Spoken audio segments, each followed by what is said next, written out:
Assalamualaikum warahmatullahi wabarakatuh. Perkenalkan saya Sela dari kelas C Prodi KPI. Di sini saya akan menjelaskan tentang soal UTS dari mata kuliah pengantar jurnalistik dengan dosen pengampu Pak Abdullah M. Ikom. Yang pertama adalah pengertian jurnalistik.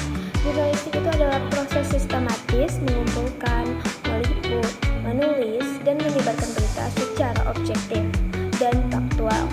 Manfaat jurnalistik bagi mahasiswa komunikasi adalah bisa meningkatkan berpikir kritis, keterampilan menulis atau wawancara, serta etika penyampaian informasi. Beberapa jenis media jurnalistik ada terbagi menjadi 3. Yang pertama ada cetak, kedua elektronik, dan ketiga media online. Media cetak itu seperti koran dan majalah, contohnya Jawa Pos. Yang kedua ada elektronik seperti TV atau radio, contohnya Metro TV atau RRI. Yang ketiga ada online, digital dan interaktif. Online itu seperti Detikcom dan Kompas.com.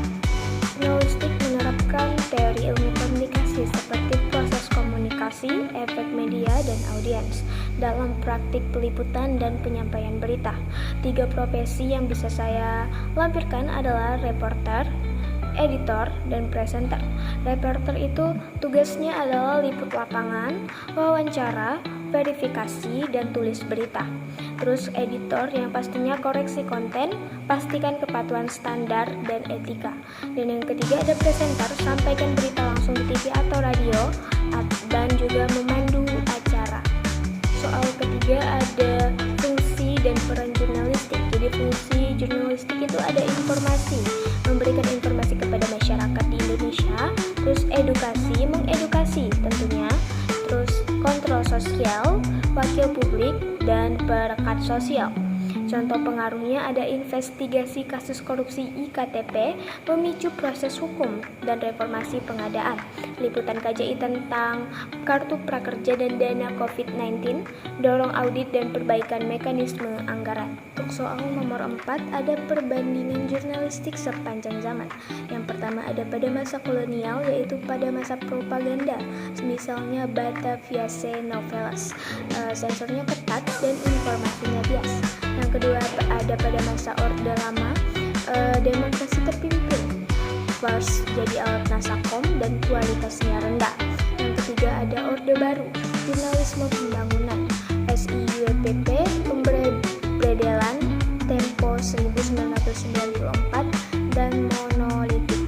Yang keempat ada reformasi, UU Pers 1999, yaitu terjadi ledakan media kritis dan beragam tapi rawan sensasional. Yang terakhir ada era digital, yaitu era sekarang 2025, yaitu cepat dan partisipatif.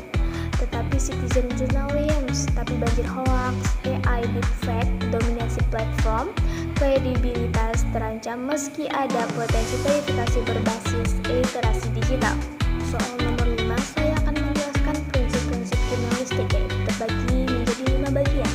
Yang pertama ada akurasi, informasi itu harus benar dan tidak boleh ada kesalahan fatal.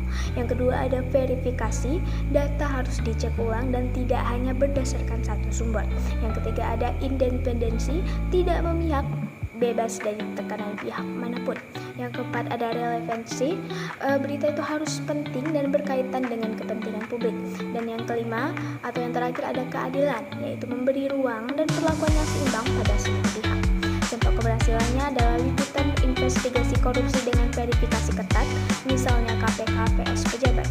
Contoh kegagalannya ada viralnya hoaks di media sosial tanpa verifikasi, memicu kegaduhan kasus politik atau kesehatan.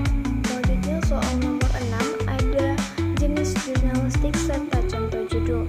Yang pertama ada jurnalistik cetak seperti koran, majalah, dan tabloid. Contoh judulnya adalah Pendidikan Indonesia Menghadapi Tantangan Digital. Yang kedua ada jurnalistik elektronik, yaitu pemberitaannya melalui media elektronik seperti televisi, radio, dan film. Contoh judulnya Liputan Khusus Banjir di Jakarta dan Upaya Penanganannya. Dan yang terakhir ada jurnalistik online, pemberitaannya melalui media digital atau internet seperti portal berita online dan media sosial.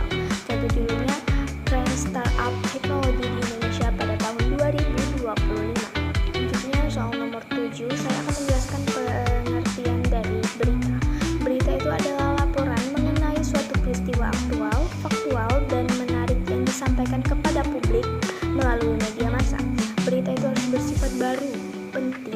dan berdampak bagi halayak agar layak diberitakan.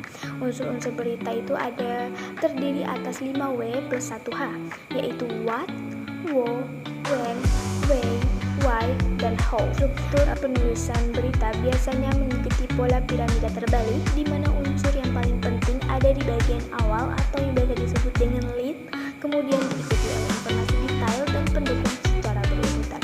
Berikut saya berikan contoh lead berita faktual yang baru-baru ini, seperti gempa bumi yang berkekuatan magnitudo 5,8 mengguncang Kabupaten Cianjur, Jawa Barat pada Jumat pagi 28 November 2025.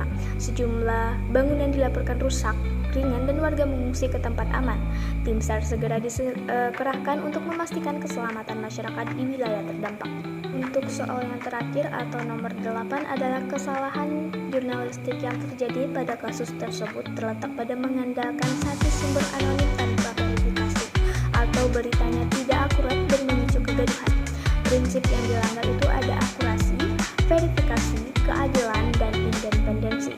Rekomendasi perbaikan yang dapat saya lampirkan ada 3. Yang pertama ada wajib verifikasi 2-3 sumber, hindari sumber anonim jika tidak bisa di cross check.